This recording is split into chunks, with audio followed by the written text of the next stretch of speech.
Nova tema, Europa predivna, Europa samo štiti svoje državne interese, makar ubila milijune. Državni interesi su najvažniji od svega, važniji od tuđih obitelji, braće, majki, rođaka, nego najbitniji su državni interesi, ništa drugo. Europa je mogla ubiti već milijune ljudi štiteći samo državne interese i onog Baroza, IMF fondove,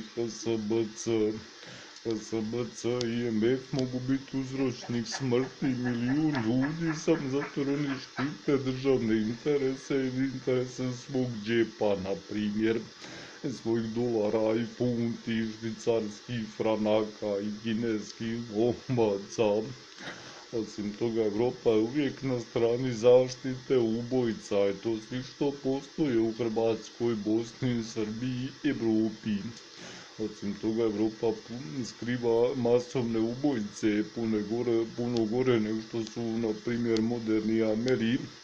Štite ubojice Kine i Rusije. Europa se ne boji stati u obranu mafijaša ruskih i kineskih, sve dok je to dobro za zaradu Evrope. Nedavno je meni umrla majka ko kaže da nisu ubili Hrvati Evropljani sa radiomagnetnim oružjem. Jer Evropa može i na to ratove voditi protiv sumnjivih Balkanaca. Sam zato jer Evropa štiti interese Manuela Baroza, IMF fondova i evropske elite. Evropska elita je mogla 13 godina istrebljivati cijelu Ameriku jer oni štite evropske interese. Jer što bi kog drugog štitili osim svojih evropskih elita. Evropske elite su prilično lud narod koji štuje samo svoje BMW i Mercedese i milijarde novca.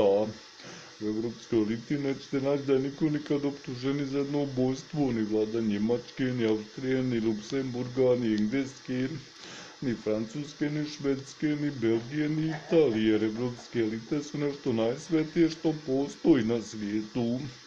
Evropa je u stanju podupirati genocide koje ne spominje, jer evropske elite uvijek trebaju novaca i nove Mercedese i BMW i Audije. Evropa je u stanju skrivati najgroznije genocide u historiji čovječanstva, jer uvijek treba podupirati evropske elite koje ponofuraju svoje interese. Da izvinete, Evropljani su jedan bogat krbožedni peder, na primjer, u stvari ne jedan, nego njih par 100 milijuna bogatih krbožednih pedera, kojima je samo stalo do evropskih interesa i BMW-a i Mercedesa i ničeg drugog. Evropa je u zadnjih 13 godina mogla postići istrebljenje cijele USA, samo zato jer Evropljani slijede svoje državne interese i zaštite interesa vlade Kraljevine Hrvatske, Italije, Bosne, Srbije, Njemačke, Austrije, Engleske, Francuske, Švedske, Belgije i slično.